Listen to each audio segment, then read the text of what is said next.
Chapter 2. A month later, Eirik Olafsson came home to Hestviken.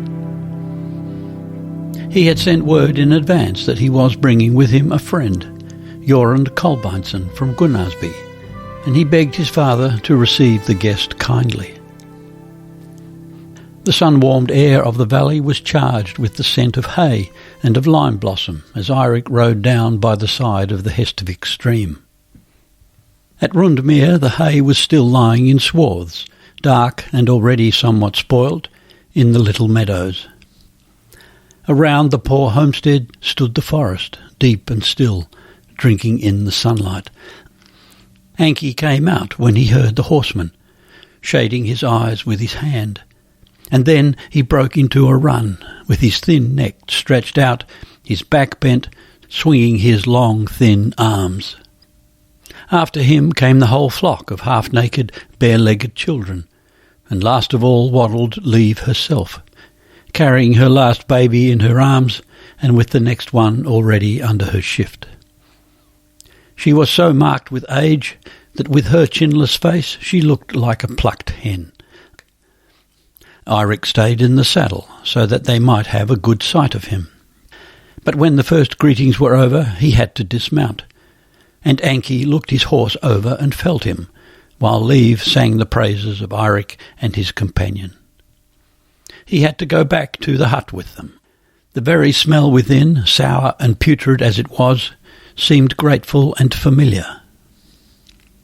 The round mud hut, with no walls and a pointed roof like a tent, was divided into 2 raised floors with a passage between, and this passage was wet like a ditch of stinking mud. One had to sit with legs drawn up. The dark hole was full of a litter of rubbish. Eirik's memories were of all that was strange and lawless.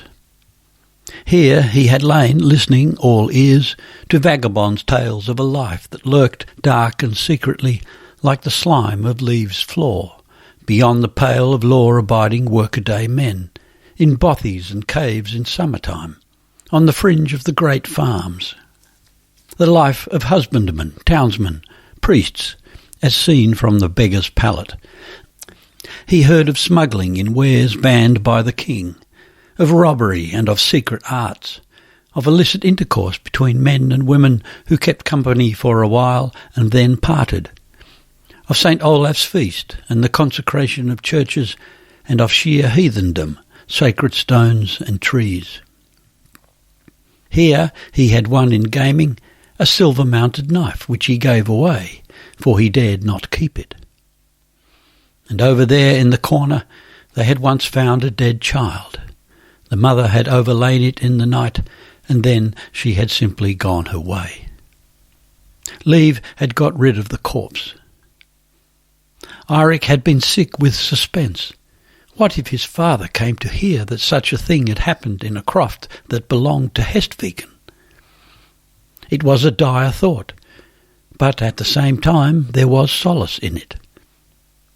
It would be a sort of redress for his miserable, everlasting rebuffs. His father ought just to know what things he dared to see and hear and do at Rundmere. As yet, his father knew nothing of his defying him in this way. Even when he first misconducted himself with a woman, it was more to avenge himself on his father than for anything else. Afterwards he had been sick with shame and fright, when he had to creep home in the dark and steal from the storehouse the piece of meat he had promised the woman. And he knew not which was the stronger, his remorse or a kind of joy that he had ventured to do a thing at which his father would be beside himself with wrath, if he knew of it. Eirik picked the flies out of the old wooden bowl and drank. The milk was villainously sour and acrid, but it had the familiar taste that was proper to Liv's cabin. After that he sat with his knees drawn up and his hands clasped about them, listening to the talk of Anki and Liv. Yes, they were well off, now that Cecilia and Bothild ruled the house. No, Olaf himself never had a hand in it.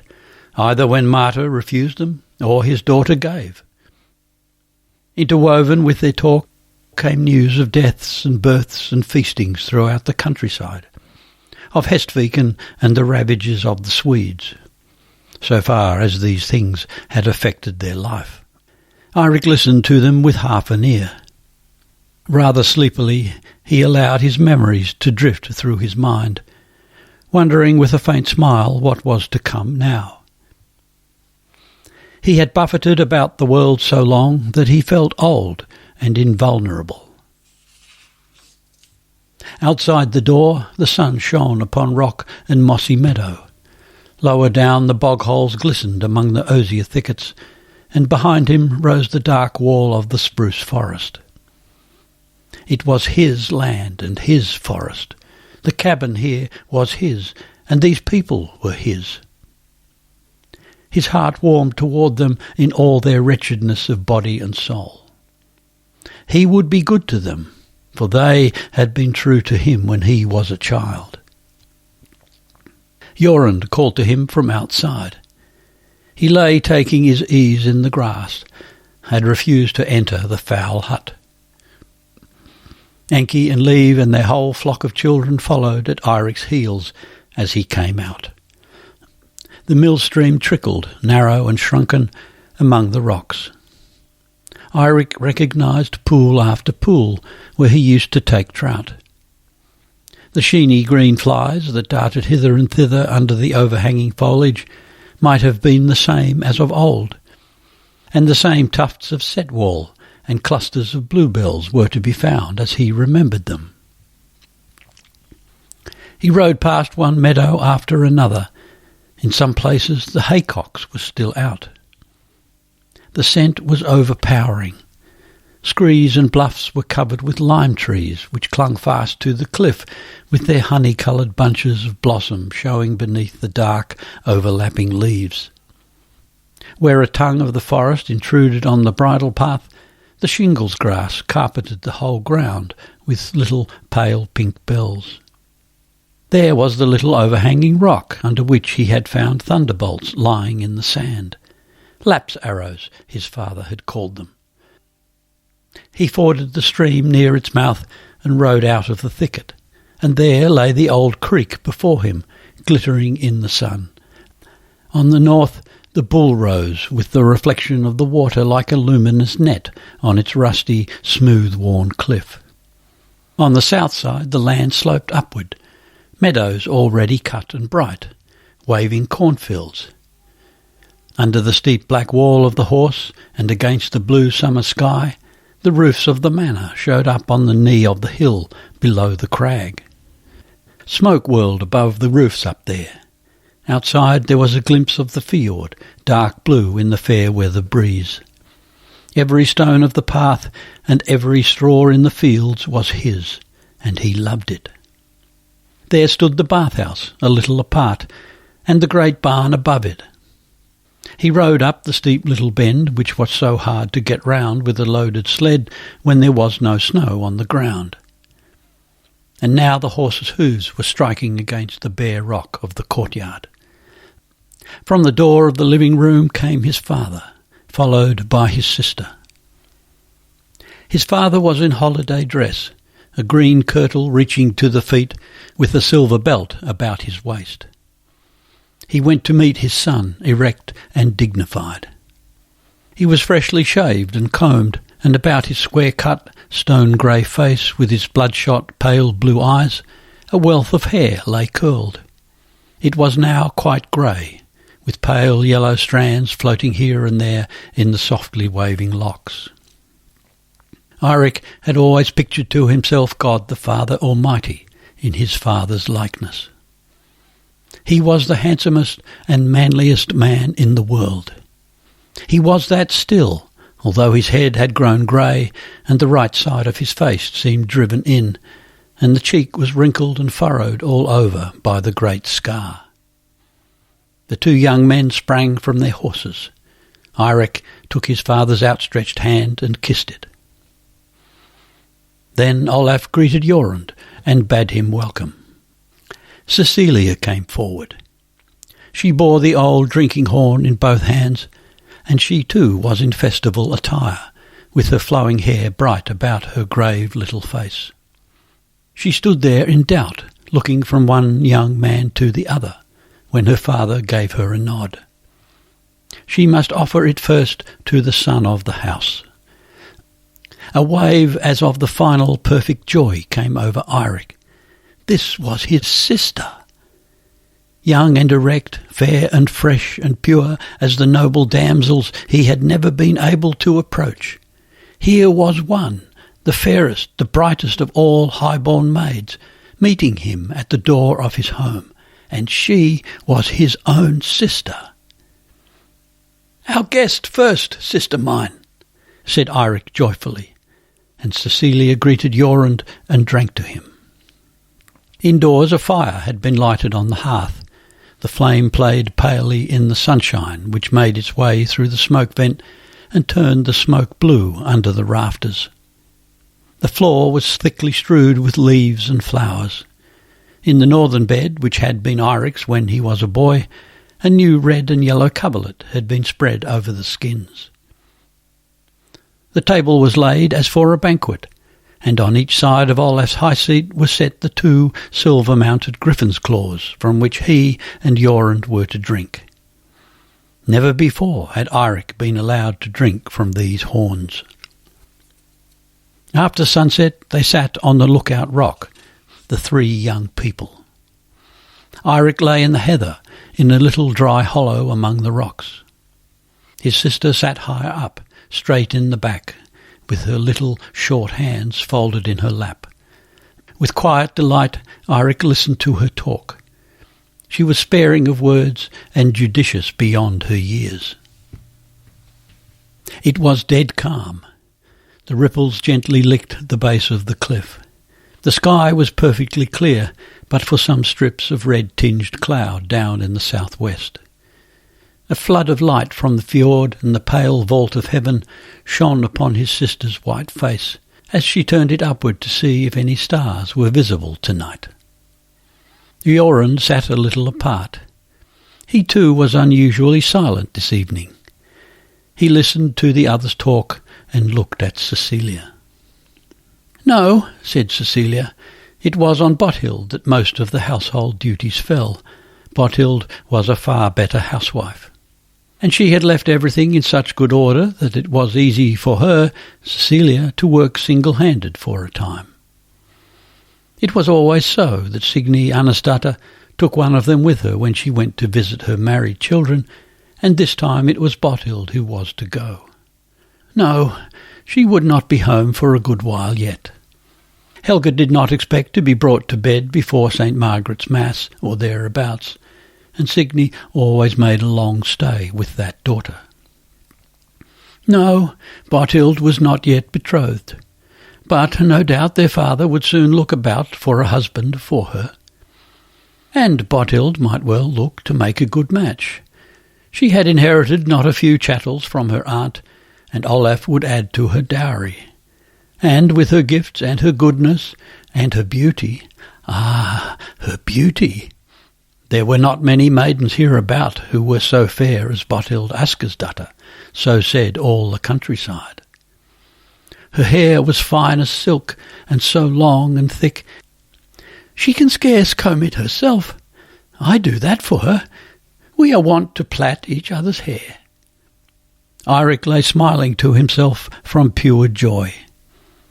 He rejoiced too that Jorund could see what his ancestral home was like, a great manor and a house of gentlefolk, maintained in lordly fashion, but after the old usage.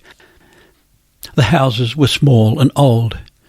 Here were no newfangled courtiers' ways, but it was the more dignified on that account. Such things might be suitable for the new families who had risen from a poor estate, but there was no need of them here at Hestviken. Olav Audunsson and his children had no need of ostentation. Eirik saw his father come out of the stable in the yard below. Olaf stopped, looked up at the rock where the young people were sitting, but went indoors without calling to them or saying anything. But Cecilia rose at once. "I am sure father thinks it is time for us to go in and go to bed. And you may well be tired too, brother." Eirik awoke next morning to the sound of bells and lowing, leapt up into his clothes and out. The sun had just risen above the ridge in the north-east. It shone in splendour upon the green that clung fast to the clefts of the rock. Outside, the sea lay bright and smooth as a mirror. Over the meadows at the entrance to the valley lay long shadows of trees and bushes in the morning sunlight. The feeble warmth of the beams was grateful in the early coolness. Eirik came out in time to see the last of the cattle disappear into the woods. Cecilia stood by the gate, fastening the hasp of withy and calling to the herdsman. Now she came back, walking along the high bulk of the cornfield, for she was barefooted and the path was muddy. She was dressed like a working woman, in an old blue smock which she had kilted up to her knees, and her feet were red with cold in the dewy grass. "Are you up already?" she greeted her brother. Yes, she was always up early. The first morning hours are the busiest. There was a smell of the byre about her, and her white arms were soiled with milking. The wrists were as round as if they had been turned in a lathe. The two stiff plaits that hung over her bosom were short and thick and ruffled in the knots, so curly was her hair. Cecilia had to go off to the bleaching ground. Eirik sat on the step of the barn and watched her laying out her linen. She went into the dairy and spoke to Ragnar, and he stood at the door meanwhile.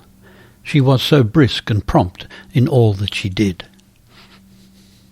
Her brother followed at her heels, sitting on the threshold of the women's house while she washed herself in the water butt outside and rinsed her feet.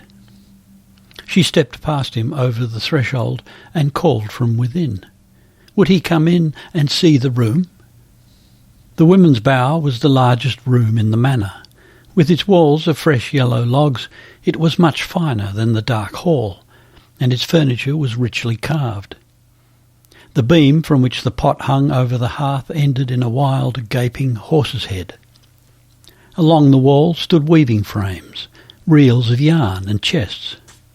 Over the crossbeam hung folded blankets and cushions for the benches. Cecilia, who had now put on shoes and stockings, took down the best of them to show him. From a carved box his sister fetched a stone jar and a little silver goblet, filled it and drank to her brother. "Father gave us this last year. We were to have it, he said, in case one day we might have to receive a guest. And now you are the first." "Thank you. It was good wine, too." "But strong? We were all drunken on it one evening last autumn, Bothild and I, and the maids." She looked up at her brother with a bashful little laugh, as though unused to tell strangers of her own affairs. "There was one whose name was Ingvild. She is not here any more. It was she who thought of it. We danced in here. There were to be games on the green by the shore to the northward, and they would have had us with them when they came to take down the boat. Gaut Sigurdsson and John Tassel and a few more. But father said no, although there were 2 from Ringel among them. It was of no use. Ingvild was angry. She said father kept us stricter than Lady Grower keeps the children who are sent to her convent to be taught. So she persuaded us to lay aside our sewing, and we danced in here. And then we drank of the wine which was meant for our guests." What did father say to that?" Eirik smiled. He felt nothing beyond his bright newborn love for this sweet young sister. Every word she spoke and every gesture she made filled his soul with joy. "Father? He said nothing, as you may well guess. But 2 days after he came and ordered us to move into the hall and sleep in the upper chamber there. It was too unsafe for young maids to sleep alone in a bower that lay so near the shore. Until then we had lived here night and day. And next time Ingvild offered to oppose him, he answered that it was best she went home to her own father, for perhaps she would obey him. Is he so strict with you, our father? Cecilia had put on her kirtle. It was red, handsomely embroidered. She fastened her belt about her and hung on it scissors and knife, purse, and a bunch of keys. That little barefooted dairymaid was now a fine young franklin's daughter. He is strict, in that he holds so firmly to customs and manners as they were observed in old time. We may not open our mouths or move our eyes when strangers are present, but he bears us good will with all that. She took out of her chest and spread upon the bed a sleeveless low-necked kirtle of brown velvet, embroidered with rings and crosses of yellow silk. The long-sleeved shift which belonged to it was of red silk and had gilt hooks to fasten it over the bosom. Such dresses he gave both to Botild and me. It was after he had refused us leave to go into Oslo to see the damsel's wedding with the Swedish dukes. I think it is high time we came to town one day, to the fair, or to Halvard's vigil. But father will not have it. Have you never been up to Oslo? Cecilia shook her head and wrapped her finery in its covering of homespun cloth. God knows when we shall have a chance to wear these trappings. That will come when we are to drink your betrothal ale. Cecilia's face changed in an instant. She turned to her chest and put away her finery. I know nothing of that. The beauty and charm of his sister went to Eirik's head like a slight intoxication. He did not know how it was he had never thought of her in all these years. Had he done so, he would surely have kept himself from one thing and another, from drinking and gaming, brawling, wenching and debauchery. He regretted now that he had had so little thought of curbing himself. He had never thought of it, had yielded to every temptation and obeyed the fancy of the moment. Thus he had been carried away by what soon became habit, and he got the reputation of being a man of immoral ways, one who haunted taverns and worse places. Nor was this reputation undeserved, but the result was that he enjoyed no more respect than other hired servants, a man-at-arms in his lord's retinue. Now that it was too late, he saw that he ought to have followed his father's advice. Then he could have asserted himself so that none would ever forget he was the son of Olav of Hestviken.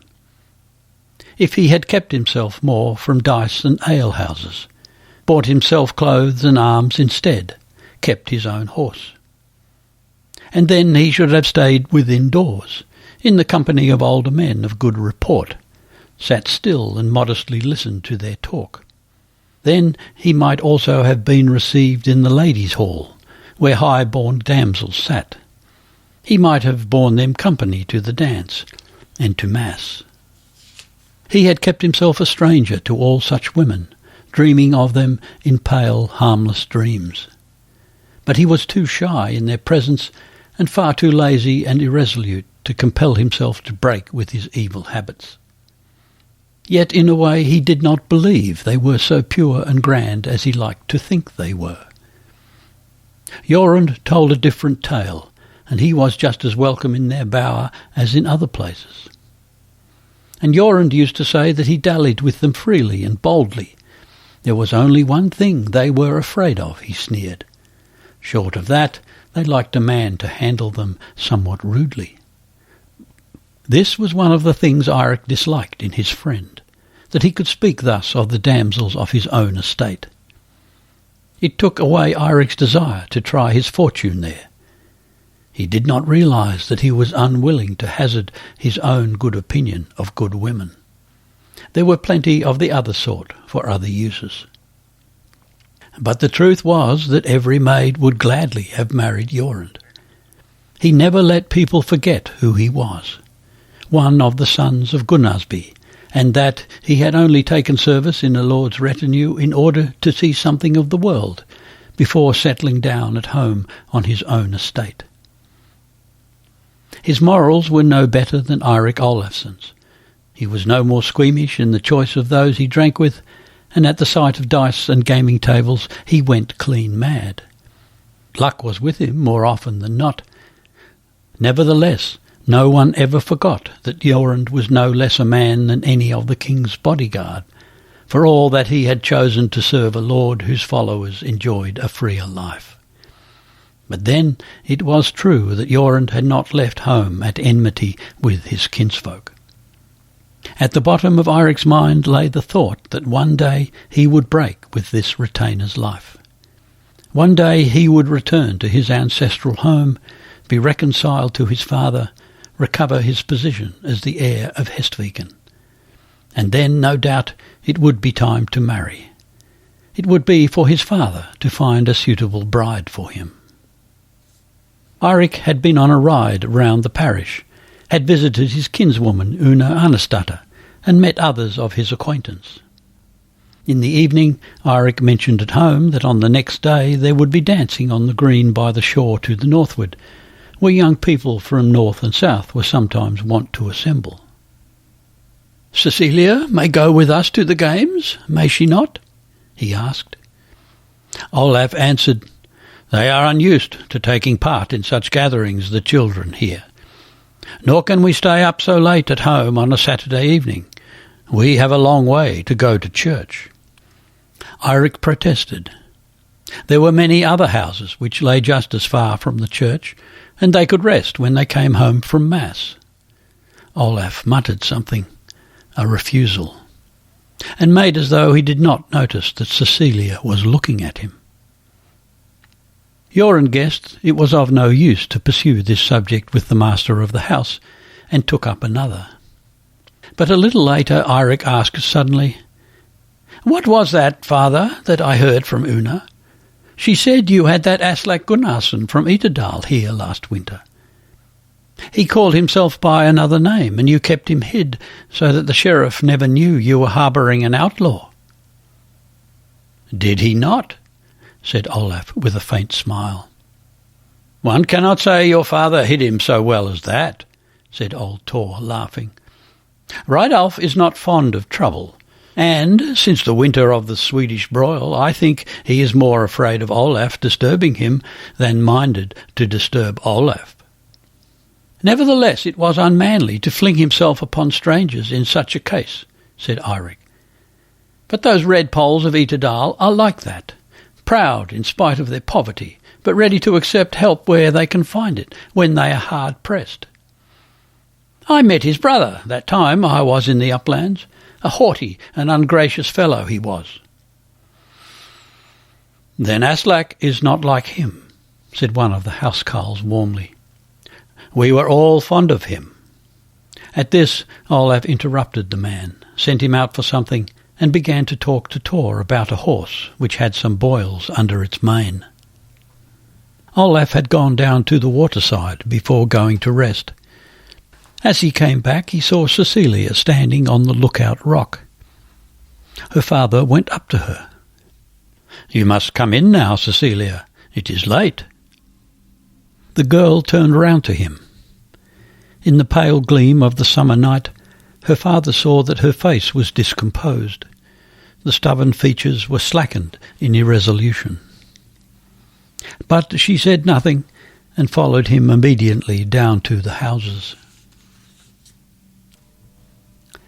Next morning, when Cecilia brought in the food, Olaf said to his daughter, "You know, if you have a mind to go with them for once and listen to the dancing, I will not deny you, now that you can have your brother's company." Cecilia looked at him rather doubtfully. "But perhaps you have no mind to go." "Oh, yes, gladly would I be there for once," said Cecilia. The thin new moon floated in summer whiteness in the rosy grey of the sky above Hudeheimsland as Olaf rode round the foot of the bull. A reflection of daylight still rested on the rocky wall of the promontory. Olaf rode with cautious strokes in the evening stillness. He put in at a little cove where there was a strip of sand, drew up the boat, and made his way up through the wooded cleft in the rock. He had bow and arrows with him, and he stole along quietly.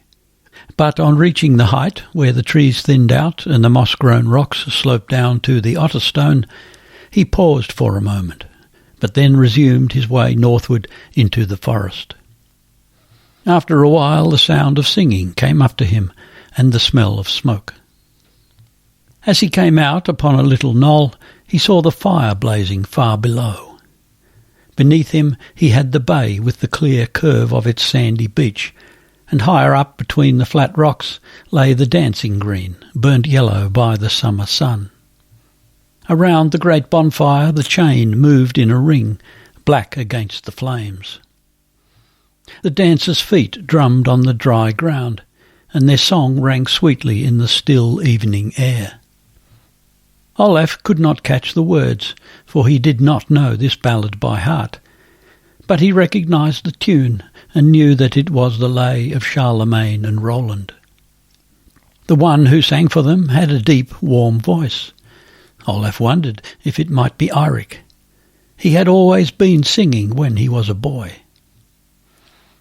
They were too far off for Olaf to recognise any of the dancers in the twilight.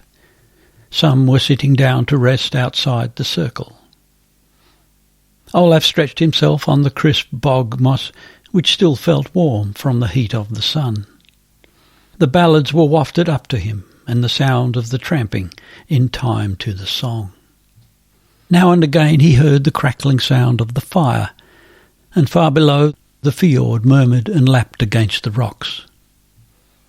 The moon had gone down long ago. Above him the summer night grew dark. Nor were there many stars out tonight. It was already a little over midsummer. At last the man arose, picked up his bow and arrows, and walked quietly back down through the forest. He lay in his bed within the dark closet, dozing and losing himself in a web of vague dreams. But every time he was on the point of falling asleep, he woke up with a start. Each time it was nothing, only a feeling that he had been waked by something from without. But there was no one in the hearth-room, and it was growing lighter and lighter. They had forgotten to close the smoke vent. At last he heard them in the yard. They were taking leave of the other young people who were going farther inland. Then his own folk came in. From the closet Olaf could hear them talking and yawning as the men took off their footgear. Cecilia had not gone up. Once or twice she gave a little laugh. "'Tis morning already," her father heard her say. "In 3 hours we must ride away to church. It's not worth while to go up to the loft. I think I will lie down in here." There was a slight creaking in the south bed as she got up into it. Then came the louder sound of the men getting into the other. A few words passed between them. Cecilia's voice grew faint with sleepiness.